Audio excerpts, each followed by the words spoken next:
Temperamentum é o termo empregado por Boehme no sentido de equilíbrio de um ser. É a harmonia entre diversos componentes que o constituem, proveniente de sua unificação com sua origem, a vontade de Deus.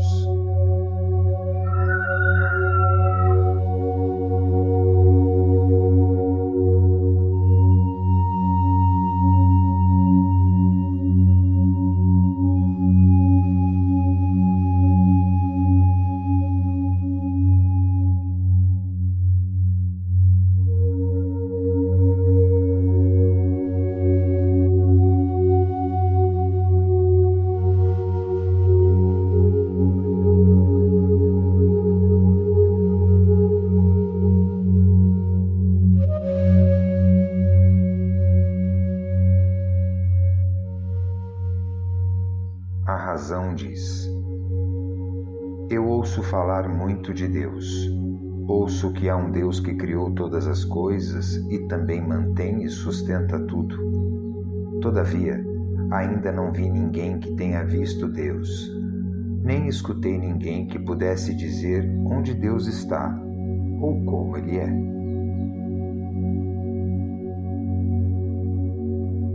Escreve Boehme: a razão é uma vida natural cujo fundamento jaz num início e fim temporais e não pode penetrar no fundamento sobrenatural onde Deus pode ser compreendido. Ela entende que provém de um fundamento, o fundo, grund, sobrenatural, e que tem de haver um Deus que a trouxe à vida e ao querer. Ela se aterroriza com suas vontades más, tem vergonha delas e as julga malignas. E como a razão não o vê, nem o compreende, isso também mostra que esse mesmo Deus oculto não pode ter uma natureza perceptível. Assim sendo, entrega-se ao sofrimento para que o poder deste possa conduzir seu ego à morte, matar sua angústia e sua atormentada vida possa entrar numa vida sem tormento.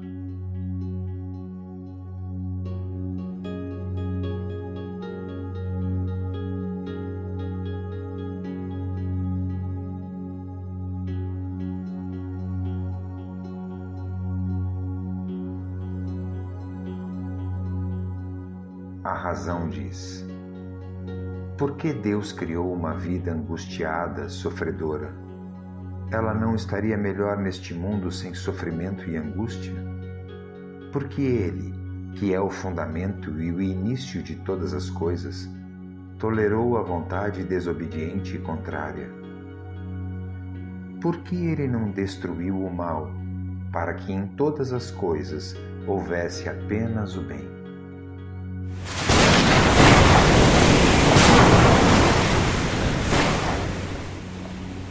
Sem contrariedade, nada pode ter consciência de si, pois se nada há que lhe resista, sai continuamente de si e não retorna a si. No entanto, se não retorna a si como para aquilo de onde originalmente provém, nada conhece de sua causa. E assim podemos filosofar a respeito da vontade de Deus e dizer: se o Deus oculto, que é uma existência e vontade unas, não tivesse se conduzido pela sua vontade para fora de si, se não tivesse se conduzido da sabedoria eterna, a Sófia, ao temperamentum, à divisibilidade da vontade, e não tivesse confinado esta divisibilidade numa vida natural e criatural que consiste em luta, como a oculta vontade de Deus, que em si mesma é una, poderia revelar-se a si? Como poderia haver conhecimento de si numa vontade única? Deus sem natureza nem criatura alguma, a não formada palavra na Trindade sem natureza alguma, Alfa e Ômega, o eterno início e o eterno fim, o primeiro e o último, a grande suavidade e doçura, calma, nada e tudo, liberdade eterna, abismo sem fundo, tempo ou lugar, a calma eternidade, mysterium magnum sem natureza, caos, o espelho das maravilhas ou o maravilhoso olho da eternidade, o primeiro temperamentum ou o temperamentum no nada, uma calma e serena habitação, mas sem esplendor ou glória alguma, a Trindade não revelada, ou melhor, o insondável ser triuno, que não pode ser objeto de nenhuma inteligência criada.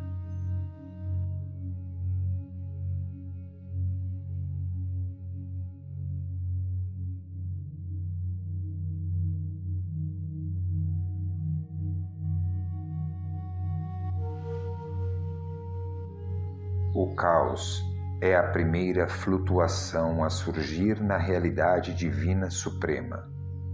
A palavra caos não é feminina nem masculina. Caos, palavra grega, significa vazio, abismo insondável, vácuo, grande abertura.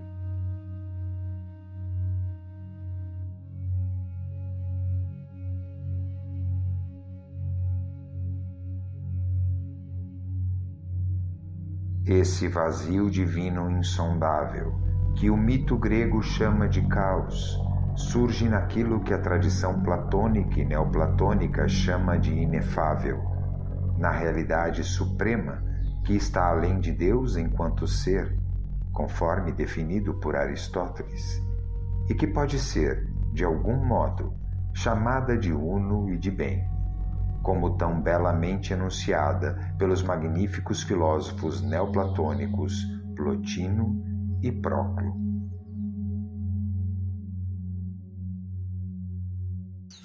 Antes de terminarmos esse vídeo, me ocorreu que alguns de nós possam ter a percepção de que esse caminho, a compreensão dessa unidade, pode ser impossível.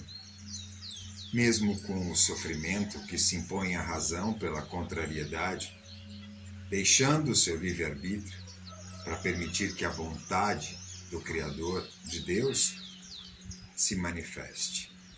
Mas como fazer tudo isso? E isso me fez lembrar de um outro livro. É quase um manual. É belíssimo. Chama-se O Jogo da Amarelinha e o Jogo da Gansa. Um trajeto iniciático dos 7 passos do paraíso. É de Gerard de Sorval. Nesse livro, logo no início, na página 21, ele traz uma advertência. A advertência do autor ao leitor.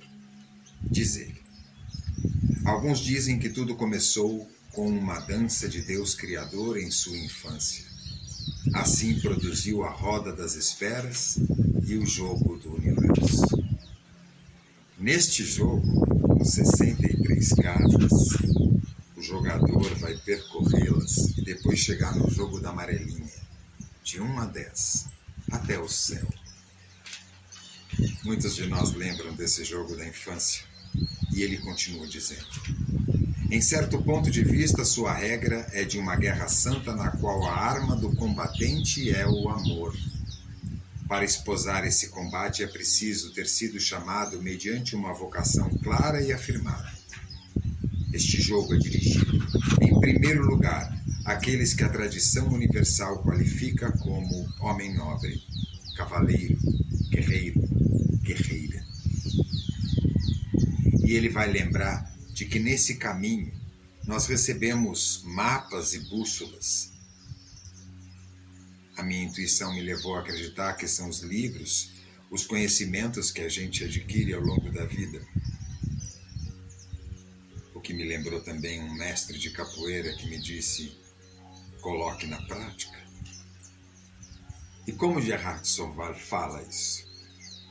Ele fala o seguinte, que esses que acumulam tudo isso, e que outros, enfim, tendo estudado, põem-se a caminho com seus próprios pés, e são os únicos que avançam. Nos chama a atenção para o estudo, para a leitura, para a meditação, e isso ficará muito claro nesse livro. Cada casa uma carta, um significado, uma indicação de caminho. E ele termina com uma frase de Antônio Porcia, que diz: não se alcança certezas senão a pé.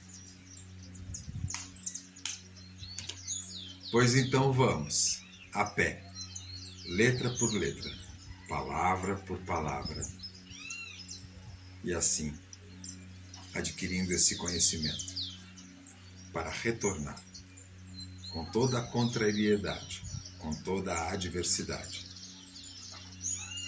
para a sabedoria de onde viemos. Eu desejo a todos boa leitura.